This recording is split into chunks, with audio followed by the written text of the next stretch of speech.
Hey there, and welcome to the video. This video, A Brief History of Organized Color, is part one in a series of videos that I'll be releasing that consider everything that I've come to understand about color. The more I paint and the more I research, the more I come to understand just how complex of a concept color is. Furthermore, I think that as artists, we need to have a deeper and fundamentally different relationship to color than the average person. This is because it is only through our subjective and personal interpretations of color that we are able to utilize it effectively in our work. But in order for me to properly explain precisely what it is I mean by this relationship, I think it would be beneficial to start at the beginning. Over 40,000 years ago, in a cave in the town that is now known as Caceres, Spain, one or more bored Neanderthals used the dust from iron oxides, kaolinite, jarosite, pyrolusite, and quartz bound with gypsum to stencil the silhouette of their hands onto the rock wall. These aforementioned minerals were used to create red, white, yellow, black, and green pigments. Since then, artists from Michelangelo to Picasso have been using pigments made from different materials and organized onto canvases for the purpose of representation or expression. However, the theoretical organization of color has been a task pursued not only by artists, but by scientists as well. While there are many models for the organization of color, one of the most popular comes by way of Isaac Newton and his experiments in optics. Refracting light through a prism, Isaac Newton was able to show that white light was not in fact pure, but rather the combination of multiple colors. Or, perhaps more accurately, hues. This experiment led to Newton theorizing that light does not reveal the inherent color of objects, but rather that the color of objects is derived from light itself. While the findings of this experiment were published in 1672, it wasn't until his later treatise Optics, published in 1704, that Newton gave us his color wheel. Not very colorful, I know. Since then, Newton's findings have been both refuted and expanded upon, but for some reason it is this model, albeit modernized, that most people are still familiar with today. All of this is to say that the system for the organization of color that you may have come to understand while in grade school is largely rudimentary and exists for the sake of convenience. A flat and static two-dimensional model of color is fine for teaching children to distinguish between primary colors, but as artists we need something more. While it might be interesting to go through all of the various color models that have been developed over the hundreds of years since Newton's color wheel, I think it would be most beneficial to skip ahead to the one that stands above the rest, the Munsell color chart. One of the first things you may notice while looking at the Munsell color chart is that it organizes color in 3D space rather than 2D space. The Munsell color chart provides the user with values on the Z-axis, chroma on the X-axis, and hue on the Y-axis. In a manner of speaking, one could understand the Munsell color chart as a series of color wheels of different brightness stacked on top of one another, even though that is a gross oversimplification.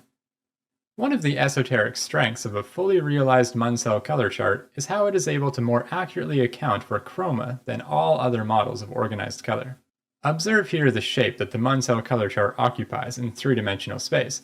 It isn't the form of a perfect sphere as you might expect if you were to think about color as it exists on a color wheel model, but rather it is more of an amorphous egg shape. This is because this model of color organizes the different chromas of different hues more accurately.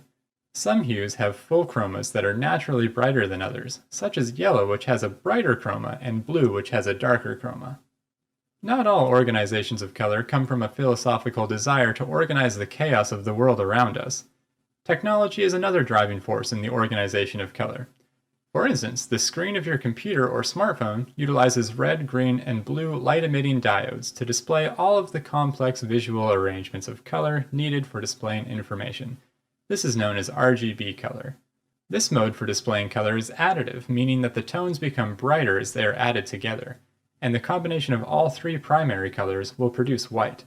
Another commonly encountered primary-based method of organizing color is found in printing technologies known as CMYK color. CMYK standing for cyan, magenta, yellow, and black. This mode for displaying color is subtractive, meaning that the tones become darker as they are added together, and the combination of all three primaries will produce black. If you've ever purchased a computer monitor, you might have come across a color space chart, which looks like this.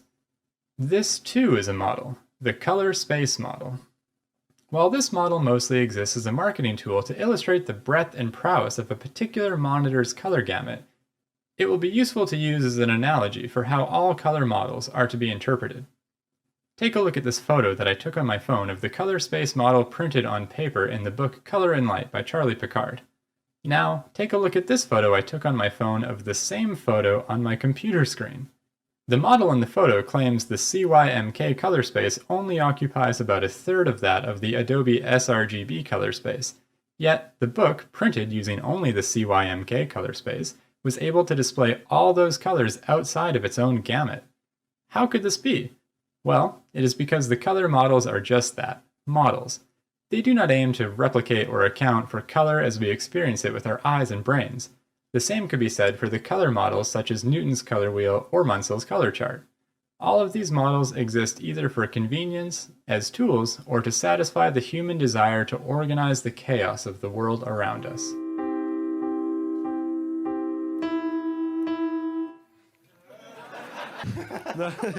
So anyway, so as far as tuning is concerned, I guess my point is that humans love to do this thing where they make everything the same, rigid and organized and in a straight line.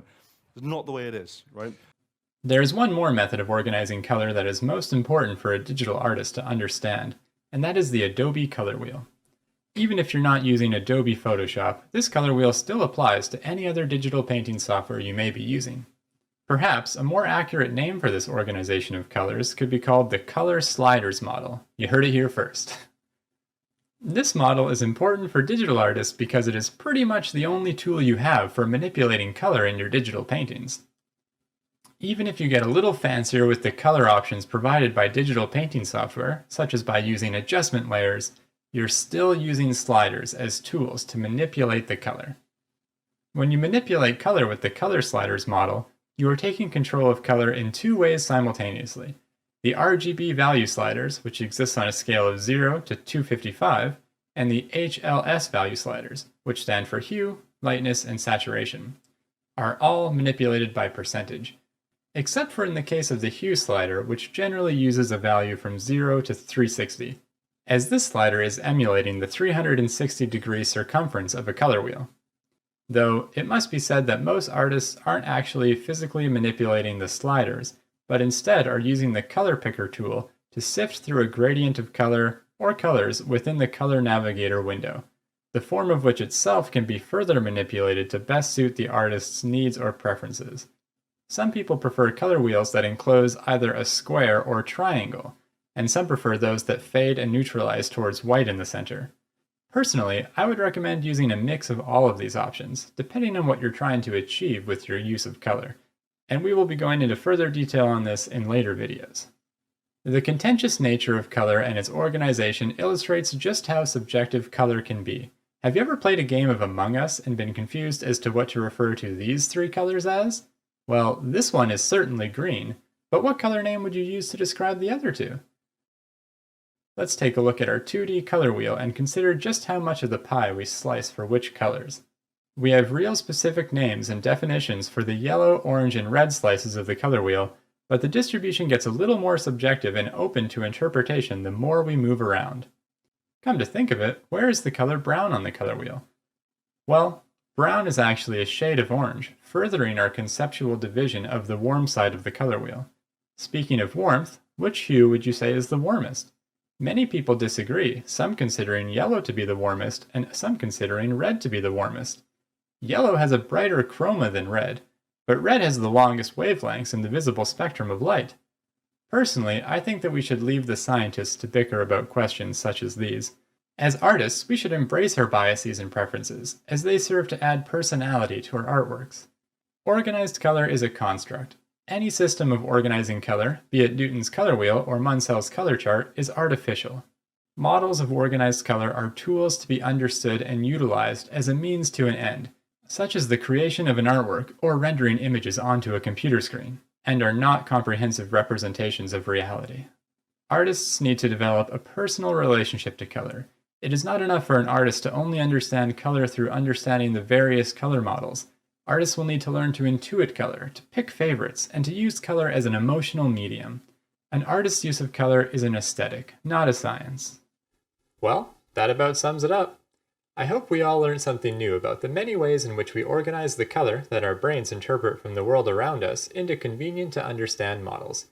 I know that I took for granted my limited understanding of color for many years into my art journey, so don't feel bad if you too had fallen into the same societal trap of simplifying your understanding of colors. Personally, I find it a little odd that the software we spend our hard-earned money on and use daily don't offer more options for interacting with color. Surely, with all the technological advancements over the years, we should have the option to use 3D color models such as the Munsell color chart within our color navigator windows. But I digress.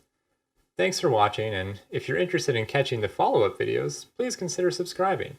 It helps me out tremendously, and it will allow me to continue making content like this in the future. I'll talk to you later.